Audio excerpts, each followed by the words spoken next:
మౌలిక సదుపాయాల కల్పన చేయాల్సిన అవసరం ఉందన్నారు తుమ్మల. ఒకప్పుడు రోడ్డు పనులపై తనను విమర్శించారని, ఇప్పుడు అదే బైపాస్ ఖమ్మం నగరానికి కీలకంగా మారిందని చెప్పుకొచ్చారు మంత్రి.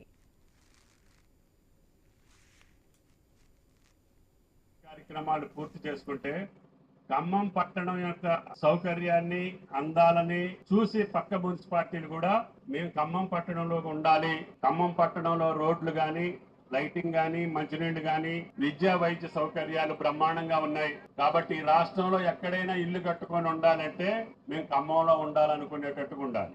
ఎందుకంటే మంచి వాతావరణం ఉండాలి, శాంతి భద్రతలు మంచిగా ఉండాలి, అదేవిధంగా పరిసరాలు మంచిగా ఉండాలి, అందరం అన్నదమ్ముల్లాగా కలిసిమెలిసి జీవితాలు ఉండాలి.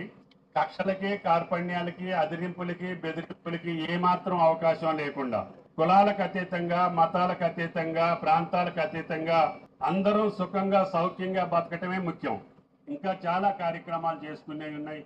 పేదలకు ఇళ్లు కట్టేది ఉంది. ఇంకా మిగిలిపోయిన పేదవాళ్ళు మానవాళికి ఓ మహత్తర